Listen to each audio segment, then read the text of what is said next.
नमस्कार, आप देख रहे हैं इंडिया डेली। मैं हूं आशीष सिन्हा। चुनाव आयोग ने बीते मंगलवार को 2 राज्यों में होने वाले विधानसभा चुनाव का बिगुल फूंक दिया है। इसी के साथ राजनीतिक पार्टियां सक्रिय भूमिका में उतर आई हैं। एक तरफ जहां महाराष्ट्र की बात करें तो महायुति और महाविकास आघाड़ी के बीच मुकाबला होने वाला है।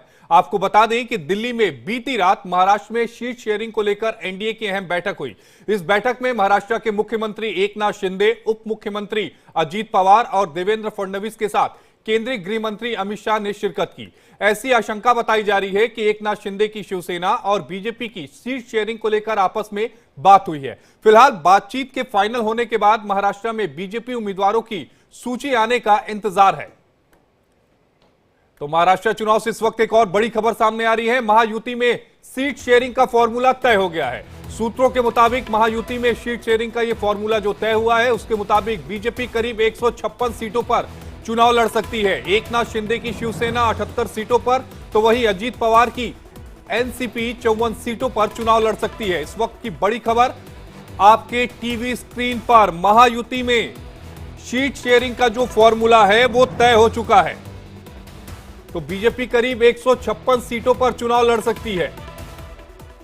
इसके अलावा एकनाथ शिंदे की शिवसेना 78 सीटों पर, अगर बात एनसीपी की जाए यानी अजीत पवार की जाए तो 54 सीटों पर वो चुनाव लड़ सकते हैं। तो सीट शेयरिंग का जो फॉर्मूला हुआ है वो आपके टीवी स्क्रीन पर है। बीजेपी 156, एकनाथ शिंदे 78 और अजीत पवार की एनसीपी 54 सीटों पर चुनाव लड़ सकते हैं। तो बहुत दिनों की माथापच्ची थी कि आखिर कौन कितनी सीटों पर चुनाव लड़ेगा, और उस सीट शेयरिंग का जो फॉर्मूला है, कल देर रात केंद्रीय गृह मंत्री अमित शाह की अध्यक्षता में एक बैठक हुई जिसमें महाराष्ट्र के मुख्यमंत्री और दोनों उप मुख्यमंत्री शामिल हुए और उसके बाद यह तय किया गया कि कौन कितनी सीटों पर चुनाव लड़ेगा। दोस्त, इस वक्त की बड़ी खबर आपकी टीवी स्क्रीन पर, अजीत पवार की एनसीपी 54 सीटों पर चुनाव लड़ेगी। तो वहीं अगर हम बात करें एकनाथ शिंदे की, तो एकनाथ शिंदे की शिवसेना 78 सीटों पर चुनाव लड़ेगी और बीजेपी करीब 156 सीटों पर चुनाव लड़ सकती है। सूत्रों के हिसाब से खबर है और आज देर शाम तक सीट शेयरिंग का जो फॉर्मूला है वो तय हो जाएगा। और इसी खबर पर ज्यादा जानकारी के साथ हमारी सहयोगी आंचल यादव हमारे साथ दिल्ली से लाइव जुड़ रही हैं। आंचल, एक पचमपेश था यूं कहें सीटों को लेकर कि कौन कितनी सीटों पर चुनाव लड़ेगा, लेकिन अब बताया जा रहा है कि जो सीट शेयरिंग का जो फॉर्मूला है वो पूरी तरह से तय हो गया है। महायुति गठबंधन में कौन कितनी सीटों पर लड़ेगा, बीजेपी 156, एकनाथ शिंदे की शिवसेना 78 और एनसीपी जो है अजीत पवार वाली वो 54 सीटों पर चुनाव लड़ सकती है। बिल्कुल, देखिए कल देर रात जो है एकनाथ शिंदे दिल्ली पहुंचे थे और गृह मंत्री अमित शाह के साथ में देखिए उनकी ये द्विपक्षीय वार्ता हुई थी, क्योंकि इससे पहले देखिए एक बार और बातचीत हो चुकी थी लेकिन तब भी कोई समाधान नहीं निकलता हुआ नजर आ रहा था। क्योंकि देखिए केवल और केवल बीजेपी नहीं है, बीजेपी के साथ में एकनाथ शिंदे गुट है, दूसरी तरफ अजीत पवार का एनसीपी गुट है, उसके अलावा देखिए रामदास अठावले की भी पार्टी है।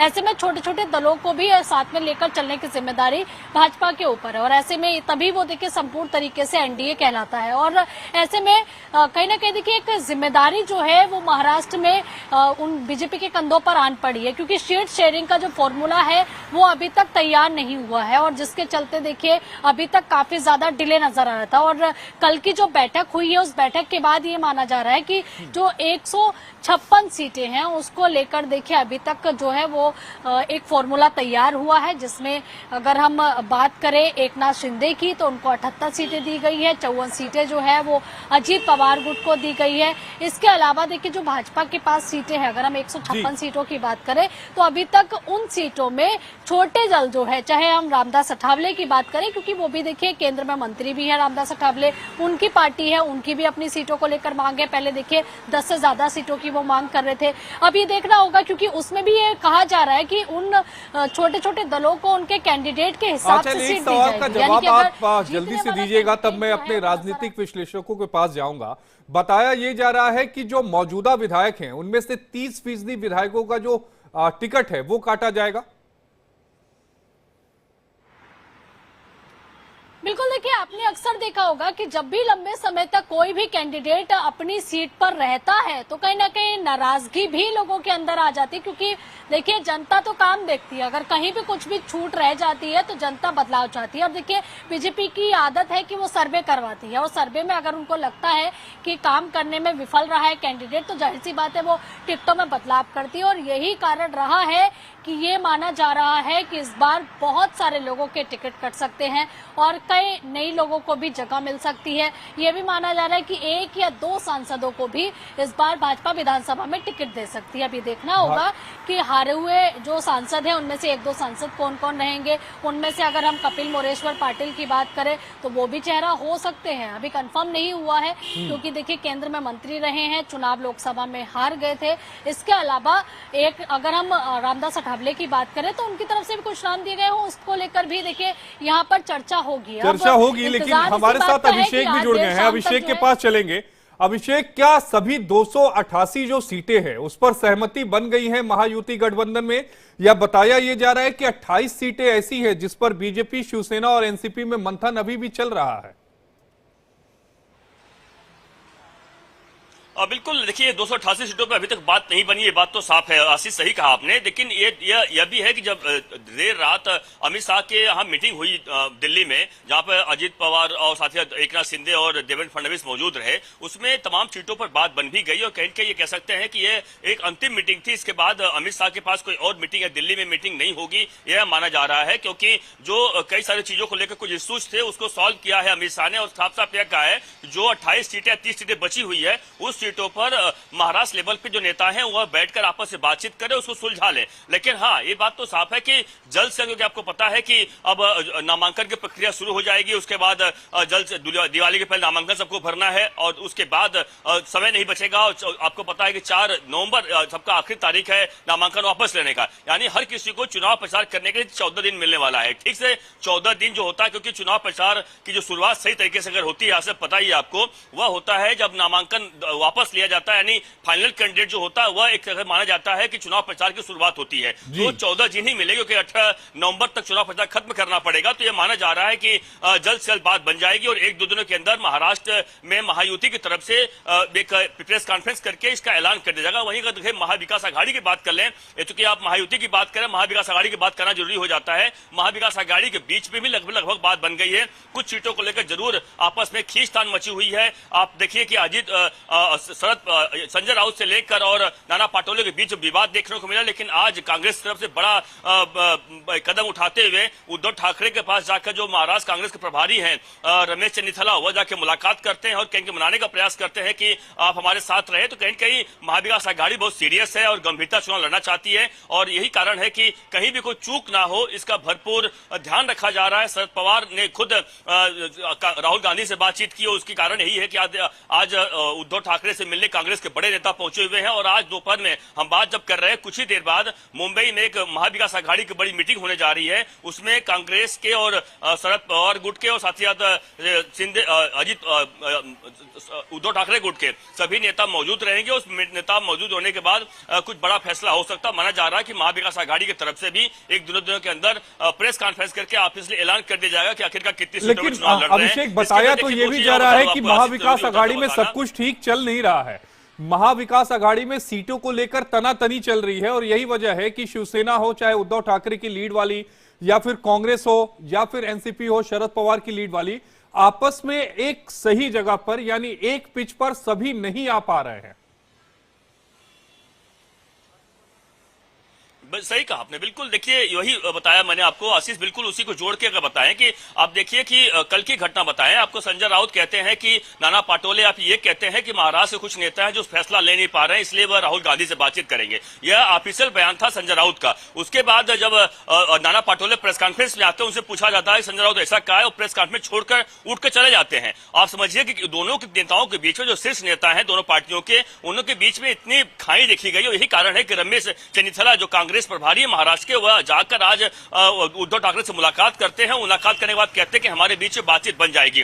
देखिए, तो सबसे बड़ा रोड़ा एक और भी है आशीष, वह है समाजवादी पार्टी। आपको पता है उत्तर प्रदेश में कांग्रेस के लिए एक जीवनदायी काम किया, एक वरदान मिला अखिलेश यादव का, और कई कई अच्छी सीटें कांग्रेस की उस जगह पे आ पाई है। और कारण यह है कि महाराष्ट्र में भी जो समाजवादी पार्टी है वह भी अच्छी सीटें मांगना चाह रही है, उसको अब तक पार्टी में मीटिंग में नहीं बुलाया गया है। इसका जवाब संजीव उनियाल जी से ले लेते हैं। संजीव उनियाल जी, बताया ये जा रहा है कि यूपी में जो 10 सीटों पर विधानसभा के उपचुनाव होने वाले हैं, उनमें से 3 सीटें समाजवादी पार्टी कांग्रेस को दे सकती है और 7 सीटों पर खुद चुनाव लड़ेगी। लेकिन बदले में समाजवादी पार्टी ये चाहती है कि उसे महाराष्ट्र में कम से कम 6 से 8 सीटों पर चुनाव लड़ने का गठबंधन में मौका दिया जाए। तो क्या यह पेच जो है वो और ज्यादा फंसता जा रहा है? कांग्रेस को अपने कोटे से सीट देनी पड़ेगी समाजवादी पार्टी को? आशीष, मुझे लगता है कि जब विचार आपके सेम नहीं होंगे, जब आप कॉमन प्लेटफॉर्म पर नहीं आओगे, जब आपका एक एजेंडा नहीं होगा, कॉमन कोई गोल्स नहीं होंगे, तो मुझे लगता है कि आप सिर्फ राजनीति कर रहे हैं लोगों को बहकाने के लिए, लोगों को बरगलाने के लिए। तो ये इस तरह की स्थितियां उत्पन्न होती हैं। परंतु आप देखिएगा, क्या याद है आपको, शिवसेना जो पूरी हिंदुत्व के केंद्र होकर अपना पूरा की पूरी पार्टी का निर्माण हुआ और एक टंकार हिंदुत्व की पाकिस्तान तक जाया करती थी, उसके साथ आके कौन खड़ा हो जाता है? शरद पवार खड़े हो जाते हैं, जो कि विरोधी खेमे के एक दूसरे के नाव और सांपले आप देखिए, सांप और नेवले जैसा व्यवहार करने वाली दो पार्टियां जब एक साथ आने की कोशिश करती हैं तो औंधे मुंह के गिरती हैं। और ये देखिए, एक और समाजवादी पार्टी की एक एंट्री और आ जाती है। तो मुझे लगता है कि अपने आप में ये हास्यास्पद ही लगता है। इसीलिए ये देखिए, जो हरियाणा में हुआ वही लगभग अब इनके साथ होने वाला है। अपने पार्टी चिन्ह इनके खो दिए गए, इनके नेताओं की अपनी पहचान खत्म कर दी गई। तो एक दो तरफा, या कहते हैं कि सेकंड हैंड पार्टियां हैं ये, जो कि लड़ाई करना चाह रही हैं किनसे? जो कि राष्ट्रवाद की पार्टियां हैं। शिंदे के साथ चलने वाली भारतीय जनता पार्टी को लोग कहा करते थे एक बार कि भाई ये तो ज्यादा लंबा नहीं चलेंगे, परंतु देखिए, अपने साथ लोगों को लगातार चलाने का संगच्छोधम संबद्धोधम संवो मनानसी जानताम देवा भागम यथा पूर्वे, उस श्लोक को कि हम एक साथ चले, एक साथ बैठे, एक साथ सोचे और फिर एक डायरेक्शन में आगे बढ़े, जिससे कि हमारे को स्थायित्व मिले और एक ठहराव मिले। इस तरह की बातों को एस्टेब्लिश करने के लिए भारतीय जनता पार्टी जानी जाती है। और मुझे लगता है कि ये दूसरी जो पार्टी आप जिसको आप कल कह रहे हैं कि ये सब इन लोगों की पार्टी जो है महायुति के सामने जो खड़े हुए हैं, आप देखिए पटोले क्या कह रहे हैं, अपने आप में वो कितना हास्यास्पद लगता है। और आके संजय राउत तो आपको पता है घी में, लगातार घी में, आग में घी का काम करते हैं। और जो उनका दुश्मन ना हो उसको भी अपना दुश्मन बनाने के लिए जाने वाले Sanjay Raut end of the day मुझे लगता है कि एक परिवार के साथ खड़े रह जाएंगे। और परिवार में भी कितनी बड़ी फूट पैदा करने का जो श्रेय मुझे लगता है संजय राउत को जाता है। शिंदे को खड़े करने का सारा श्रेय संजय राउत को जाता है, नहीं तो इतना बड़ा गुट जाता है। लेकिन संजीव कौशिक जी, जो गलती कांग्रेस ने हरियाणा में की, यानी हरियाणा में जिस तरह के पार्टी के भीतर ही, यहां तो गठबंधन है लेकिन पार्टी के भीतर ही हमें गतिरोध देखने को मिला, चाहे हुड्डा साहब के बीच में हो, चाहे कुमारी शैलजा जी के बीच में हो, और जिस माइक्रो मैनेजमेंट के साथ बीजेपी चुनावी मैदान में उतरी, हारी हुई बाजी बीजेपी जीत जाती है, ठीक उसी तरह यहां पर जो महागठबंधन है वहीं पर वो चीज देखने को मिल रही है। आपस में तालमेल का भाव है। पार्टी के बड़े बड़े नेता, चाहे कांग्रेस के नाला पटोले साहब हों, चाहे शिवसेना यूबीटी के अगर हम बात करें संजय राउत साहब हों, अलग अलग तरह की बयानबाजी कर रहे हैं।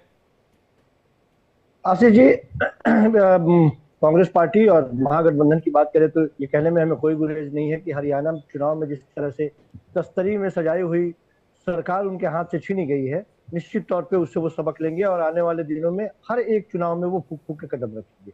वो जो गलतियां उन्होंने यहाँ पे की थी वो कम से कम महाराष्ट्र में दोहराने नहीं गए। निश्चित तौर पे जो बात कह रहे हैं हमारे उनियाल साहब कह रहे हैं, बड़ी आसानी से ये कहने का प्रयास कर रहे हैं कि ओरिजिनल शिवसेना कौन है और डुप्लीकेट शिवसेना कौन है। हम तो सिर्फ एक लाइन में यही बात कहते हैं कि एक नाथ शिंदे वाली यदि शिवसेना ओरिजिनल है, पार्टी का लोगो उन्हीं के पास है, तो एक बार वो बाला साहब ठाकरे का जो तस्वीर है वहां से हटा के अपने बलौलता के ले जाके दिखाए। बाला साहब ठाकरे के पुत्र वाले शिवसेना को इतिहास गवाह है, ये मैं नहीं कह रहा जी। किसी भी ऐसे क्षेत्रीय दल के जो सर्वे सर्वा होते हैं उनको दरकिनार करके यदि कोई भी चाहे कि उस पार्टी पर कब्जा कर ले तो उसको सबक सिखाई। पासवान के मामले में देख लीजिए, उनके बेटे को किस तरह से दरकिनार करने का प्रयास किया गया था।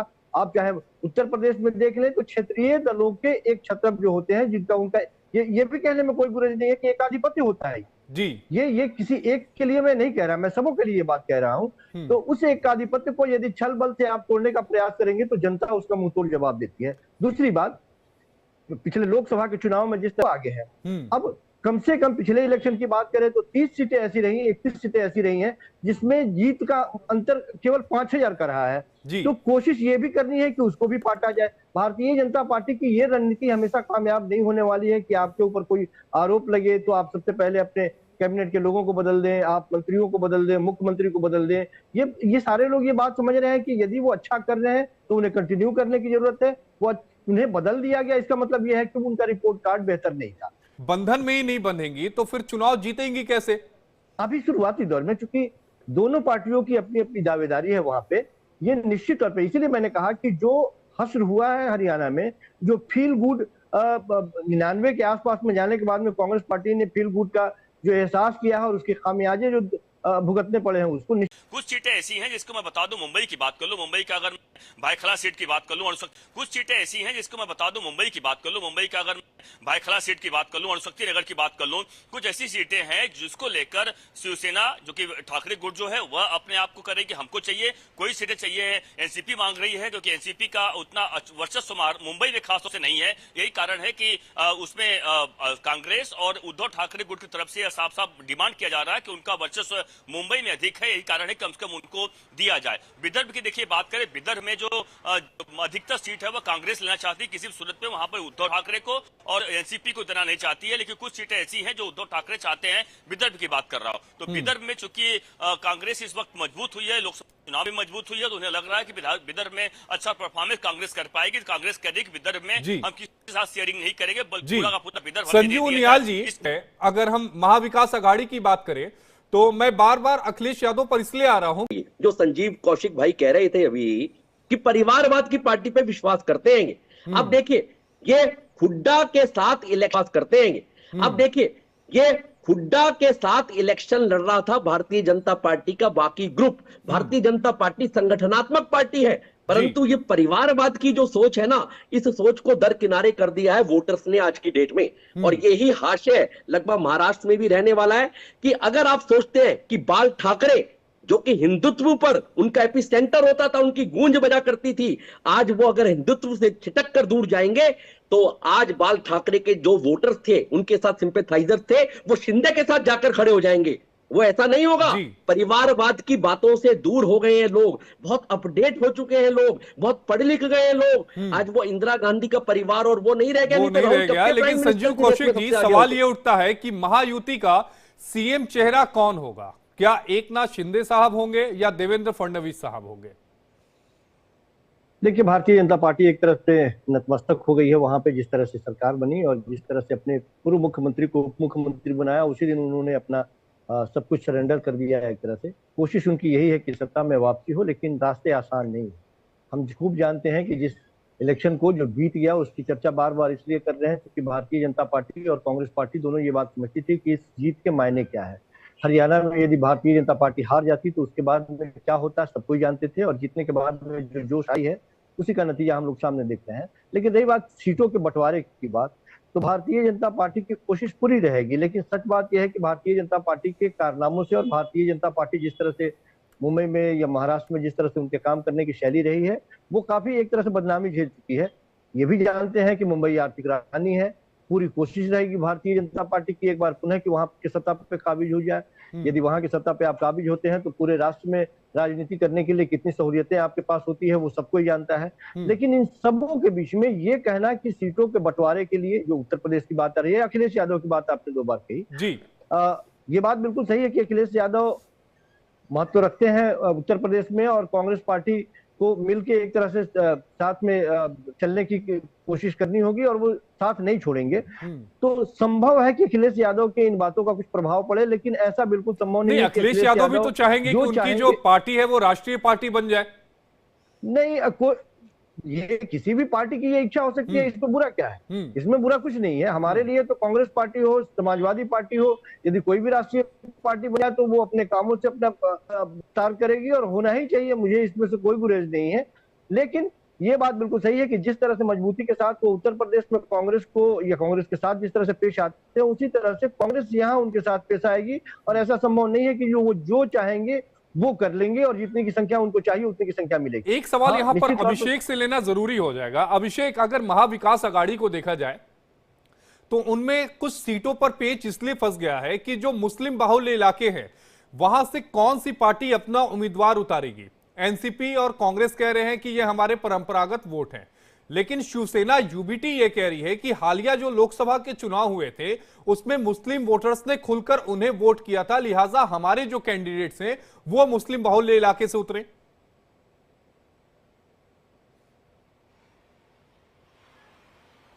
बिल्कुल सही कहा आपने। बिल्कुल इसे मैंने इसलिए नाम लिया, भायखला सीट, मुंबई की एक भायखला सीट है। समझाने के लिए आशीष बता दूं आपको, भायखला सीट में पिछली बार 2019 में भी शिवसेना यानी उद्धव ठाकरे गुट की तरफ से यामिनी जाधव है वह चुनकर आई थी और सांसद विधायक बनी थी। लेकिन देखिए वह जो एरिया है भायखला, वह वहां पे मुस्लिम बाहुल्य है, बहुत अधिक वहां पे मुस्लिम मतदाता लोग रहा करते हैं। यही कारण है कि उस जगह पर भी ये चाह रहे हैं कि यह जो भायखला सीट जीत कर आए थे उस जगह पर शिवसेना उद्धव ठाकरे गुट चाह रहा है। यही हालत है मालवनी की बात करें, मालवनी एरिया में भी अच्छा खासा वोट बैंक, हालांकि वहां कांग्रेस सीट जीत के आई, लेकिन वहां पे भी डिमांड हो रही है। और शक्ति नगर की बात करें, वहां पर भी कई सारे ऐसी सीटें हैं जहां पर चांदीवली, बता दूं आपको, मुंबई दो चांदीवली इलाका है। चांदीवली में आपको याद होगा कि नसीम खान एक बड़े नेता महाराष्ट्र के रहे कांग्रेस के, वह हार गए। वहां पर शिवसेना के उद्धव ठाकरे गुट के दिलीप लांडे थे, वह जीत कर आए। तो यह साफ है कि कुछ सीटें ऐसी है जहां मुस्लिम बाहुल्य है। 2019 की बात कर ले हम, वहां पे उस वक्त कांग्रेस और या फिर उनके साथ उद्धव ठाकरे नहीं थे। ये समझाने के लिए बता रहा हूं, उस वक्त भी उद्धव ठाकरे की तरफ से उस मुस्लिम बाहुल्य इलाके में उनके कैंडिडेट के द्वारा जीत कर आया गया था। तो यह जो इस बार कहा जा रहा है, उनके लिए कहा जा रहा है कि उद्धव ठाकरे के साथ मुस्लिम वोटर है, बिल्कुल कांग्रेस साथ आने की वजह से मुस्लिम वोटर उनके साथ और अधिक आ चुके हैं। लेकिन वह यह बात कह रहे हैं कि 2019 में भी तो मैंने बीजेपी साथ लड़ा था, उस वक्त भी हमारे विधायक चुनकर आए हैं मुस्लिम बाहुल्य इलाके में, तो क्यों नहीं हमें वो सीट दिया जाए। इसको लेकर आपस में खींचतान चल रही है। लेकिन देखिए समाजवादी पार्टी की बात हो रही है, आशीष से बता दूं आपको, अभी अभी रमेश चंदेला जो कि कांग्रेस वहां के महाराष्ट्र के अध्यक्ष प्रभारी हैं, वह साफ साफ उन्होंने उद्धव ठाकरे से मिलने के बाद कहा है कि उनकी उद्धव ठाकरे की और साथ ही साथ अखिलेश यादव की बात हुई है फोन पर, उनकी फोन पर बात हुई है, जो आपस में जो कुछ भी लेकर असहमति है वह सहमति में बन जाएगी, कोई दिक्कत वाली बात नहीं। यानी अब कहीं न कहीं ऊपर लेवल पे बात होने लगी है और साफ साफ अखिलेश यादव से उद्धव ठाकरे और कांग्रेस के नेता बड़े बड़े बात करने लगे हैं। और यह बात करने का जो महाराष्ट्र के जो नेता है अबू आसिम आजमी, जो कहते हैं कि उन्हें बुलाया नहीं जा रहा है, उनको साइडलाइन किया जा रहा है, कम से कम उस खबर को खारिज करते हुए उन्होंने कहा कि अखिलेश यादव से बातचीत हुई है और हमारी बातचीत पॉजिटिवली चल रही है और हम जरूर इसमें कुछ बातचीत चल रही है। लेकिन देखना दिलचस्प होगा कि महाविकास आघाड़ी और महायुति जो है उनमें जो पार्टियां हैं वो कितनी सीटों पर चुनाव लड़ती हैं। संजीव उनियाल जी आपका, संजीव कौशिक जी आपका, आंचल यादव आपका, अभिषेक शर्मा, आप सभी का जुड़ने के लिए बेहद शुक्रिया। खबरों में आगे बढ़ते हैं। बीएसएनएल ने विस्तार के साथ